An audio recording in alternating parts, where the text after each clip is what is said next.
You were never meant to fit in, and they made you believe that was a flaw.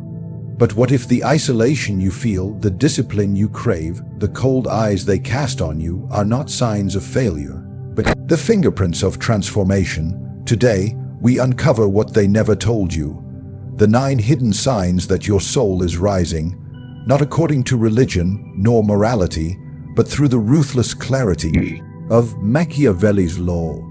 Prepare to understand why your awakening has made you dangerous, and why that is precisely your power. They never tell you this, but when your soul begins to rise, when you truly begin to separate from the herd, you will feel it first as isolation. Not the romantic kind of solitude filled with poetic beauty and calm, but a brutal, bitter exile, not from your home, not from your city, but from the minds and hearts of those around you. You will speak and no one will understand you. You will act, and they will accuse you of arrogance. You will see things, and they will call you delusional. This is the first sign, and it's the one that breaks most people. You were not taught to recognize it. You were taught to fear it. All your life, the world conditioned you to seek validation, to fit in, to be liked, to walk within the lines drawn by others. But now, something deeper is happening. Your soul is cracking through those lines. You begin to notice how shallow their praise is, how fragile their logic is, how repetitive their ideas are. You begin to see that what they call truth is just consensus. What they call morality is just submission. And what they call love is often control wrapped in soft words. You notice the change in conversations. They used to laugh with you. Now they laugh at you, not because you've changed your heart, but because you've changed your direction. You've started to speak of things they fear: purpose, power, discipline, control, silence. And when you do that, their smiles fade. Their eyes narrow, their voices lower, because deep down they know. They sense it. You are becoming something they are not. You are becoming something they cannot manipulate, and that terrifies them. They will say you've become cold, but you know the truth. You're just becoming clear. They will say you've lost your passion, but passion without power is just noise. You've not lost your fire. You've learned how to focus. The more your soul rises, the more your presence disrupts the comfort of others. It is not because you are evil. It is because they are addicted to illusions, and you now carry the flame that burns them away. Your old friends begin to drift. Conversations turn awkward. You say less because you know more. You no longer chase their approval, and in doing so, you become invisible to their world. But that invisibility is not your weakness. It is your evolution. You are no longer meant to fit into their narrative. You are meant to write your own. Even your family, even your lovers may feel distant now. Their warmth turns to indifference. Their love feels conditional because you are no longer who they need you to be. You are no longer the predictable puppet. You are changing, rising, and most terrifying of all, you're doing it without asking for permission. That is a threat to anyone who has built their comfort on your compliance. You will start to sense an inner divide. Part of you still craves belonging, still wants the touch of approval, the comfort of being understood. But the other part, the deeper part, is no longer willing to pay that price. Because you now understand that being understood by a sleeping world means being misunderstood by your true self. You cannot serve both. You must choose. You sit in rooms and feel like a foreigner. You hear their jokes and feel no urge to laugh. You hear their complaints and realize you've stopped complaining. You've stopped waiting for someone else to change your life. You've stopped blaming. And in that quiet revolution, you become more alone than ever. But this loneliness, it is not weakness. It is the weight of awakening. You begin to prefer your own thoughts to their gossip. You begin to seek solitude not as escape, but as sharpening. You find peace in your rituals, in your studies, in your discipline. You begin to observe life like a strategist, not just a participant. You become more selective, less available, more precise with your time. They call it ego. You call it evolution. And soon, even your silence begins to speak louder than their noise. You walk into a room and no longer feel the need to be heard. You've learned that most people listen only to reply, not to understand.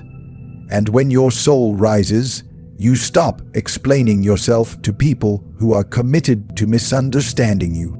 You start reading things others have no interest in. You start asking questions that disturb the shallow piece of surface-level thinking. You start noticing patterns that others can't see or won't admit. And because of that, they call you dangerous. You haven't changed who you are. You've just stopped pretending. And in a world built on pretending, authenticity is rebellion. This is what they don't tell you. When your soul starts rising, it will feel like everything is falling apart. Not because you are breaking, but because the false layers around you are crumbling. And though this exile is painful, it is sacred, because every step away from their approval is a step toward your own sovereignty. At first, it feels like restlessness. Creeps in flirtation, not the kind that comes from boredom, but the kind that whispers, "You were meant for more." And as your soul begins to rise, something sharp awakens within you. Not soft, not sweet, sharp, the desire for mastery, the thirst for control, not over others, but over yourself. This is not about self-love, it is about self-command. You begin to crave it the way starving men crave bread, because your soul has finally realized no one is coming to save you. You must become the sword and the hand that wields it. This inner discipline doesn't announce itself with fanfare. It doesn't post quotes for selfies or motivation. No, it is silent and brutal. It makes you look at your habits and call them by their true names: weakness, addiction, excuses. And then it asks you, what are you going to do about it? And the old version of you would have justified it, delayed it, hidden behind comfort. But now your soul has no patience for comfort. It wants conquest, not of nations, but of your own chaos. You begin waking up with a sense of urgency, not because someone told you to, but because something inside you refuses to sleep through life anymore. You stop negotiating with your laziness. You stop arguing with your distractions. You realize how much time you've wasted entertaining your own mediocrity. And for the first time, you feel disgusted not with others, but with the version of yourself you used to defend. You begin to notice how easily people break under pressure, how they run from discomfort, how they seek pleasure to numb their dissatisfaction. And you refuse to follow that pattern because something in you knows, if you don't train your mind, it will betray you. So you train it relentlessly. You stop waiting for motivation and start building systems.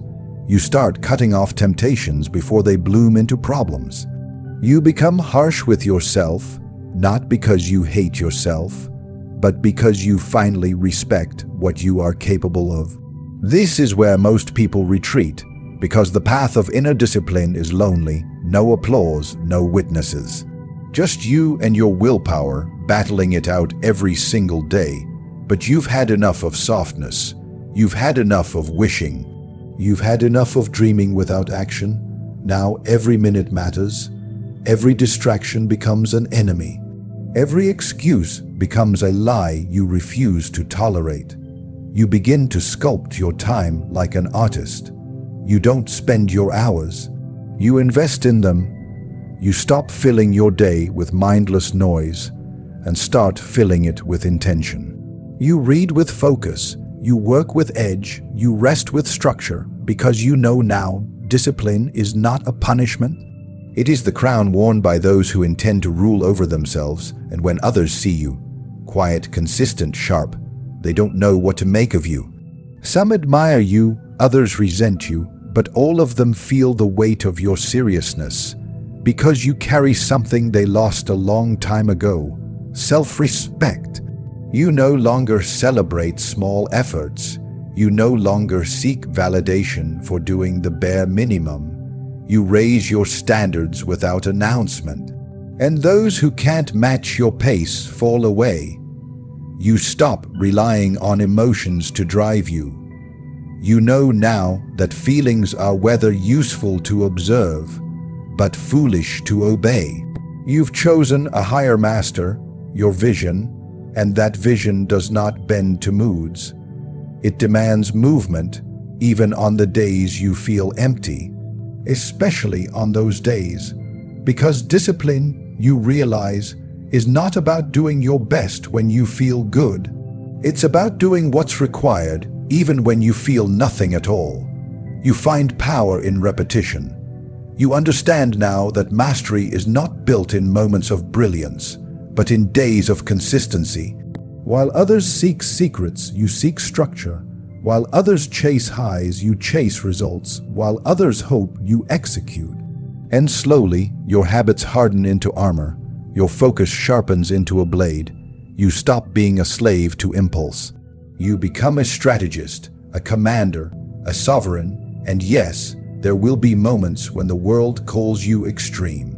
Obsessive, cold, but you know the truth.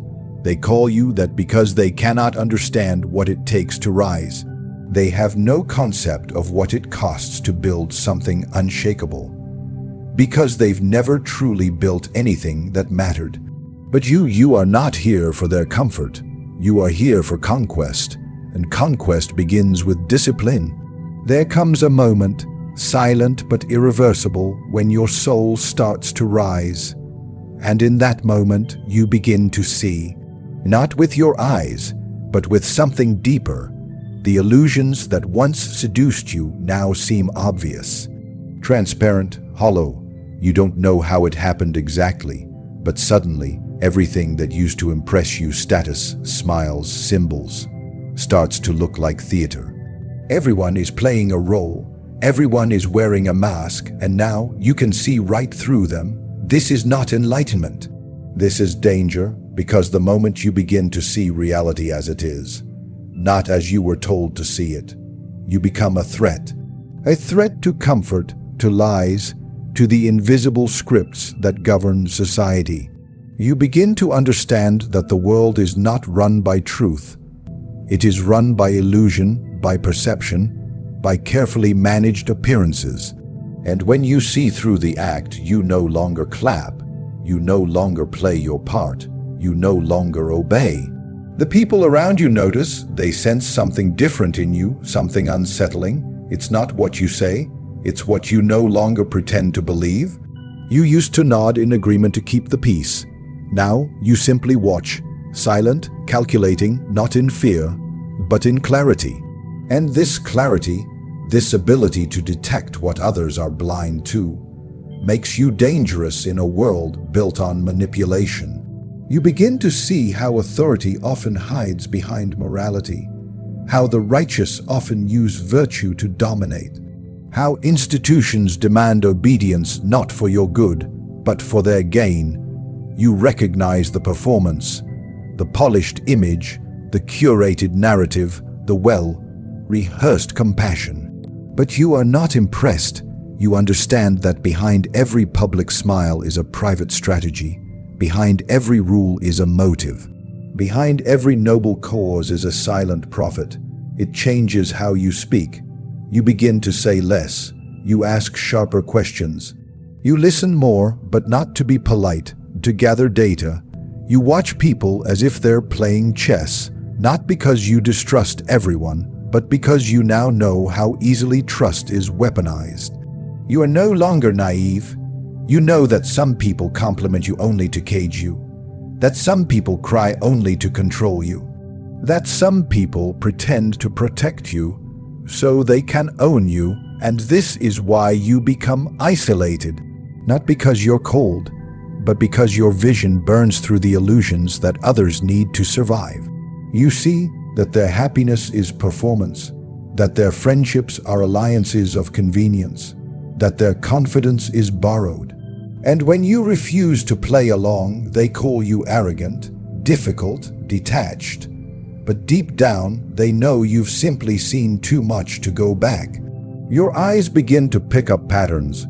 You see cycles repeating in relationships, in politics, in institutions. The same manipulation, recycled under new branding, the same weakness cloaked in trendy words, and when others get excited, you remain still. Because you already know how the story ends, you've seen this script before, and you're not interested in being cast as the fool again. Even within yourself, the illusions begin to collapse. You stop believing your own excuses. You stop romanticizing your fears.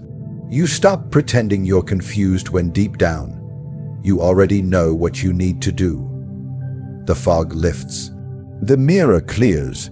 You meet yourself, not the version you show others, but the one you've buried under years of performance. And it's uncomfortable, it's painful, but it's real, and real is the only thing you want now. You walk through the world differently. Not louder, but heavier, because the weight of seeing clearly makes you cautious. You don't rush into alliances. You don't get seduced by appearances. You understand that most people show you what they want you to see, not what they are. And now that your soul has risen past illusion, you've become something they can't categorize. Not the hero, not the villain, something else, something unpredictable, and unpredictability is power. You understand that truth is not always beautiful, that most people don't want the truth, they want comfort. And when you refuse to give them comfort, when you reflect their illusions back at them, they flinch. They lash out. They distance themselves, but you don't chase. You've stopped needing to be understood by people who are still asleep. You're not here to be liked. You're here to see, to understand, to navigate reality as it is, not as you were told it should be. And that, more than anything, is what makes you dangerous. Something shifts in you, quietly, slowly. Without announcement, you stop explaining yourself. You stop justifying your thoughts, your decisions, your intensity. You stop shrinking your fire to make others more comfortable. You realize that no matter how carefully you speak, they will hear what they want to hear. No matter how patiently you explain, they will only understand what fits into the limits of their own vision. And finally, your soul whispers something ancient, something final. Let them misunderstand you. Before this, you used to chase clarity. You used to crave being seen. You wanted others to get it, to get you. You softened your words so they wouldn't sound too sharp. You diluted your ideas so they wouldn't intimidate. You smiled when you were doubted. You nodded when you were interrupted. You played small when your spirit wanted to roar, and still they didn't understand you. Still, they questioned your motives, your path, your silence.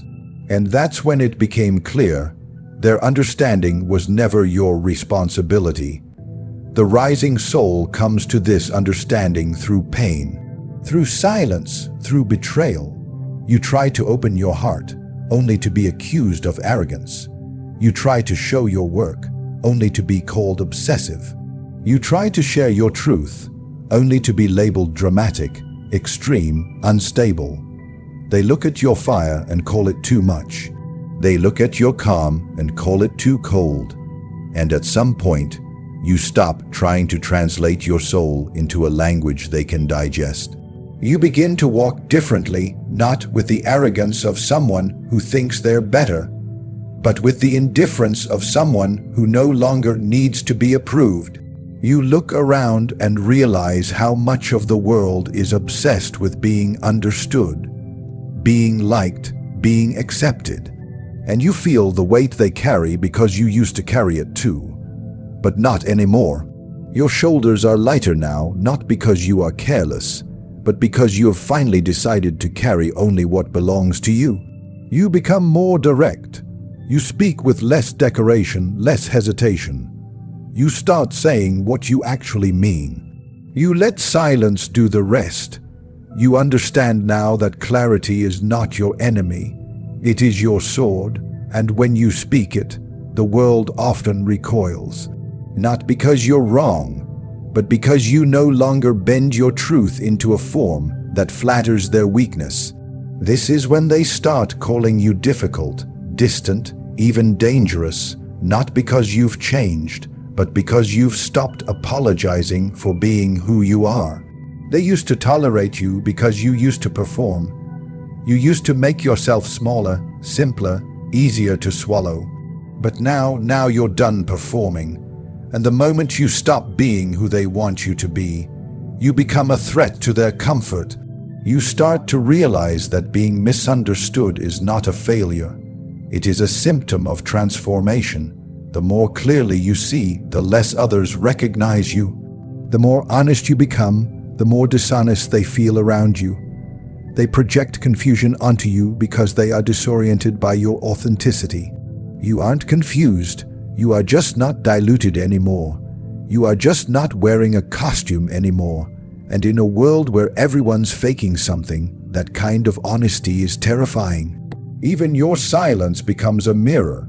You sit in rooms and speak less, and they still feel exposed. You don't need to defend your values. You don't need to argue your worth. You simply are, and that is enough. The soul that has stopped begging to be seen, paradoxically, becomes the most visible thing in the room.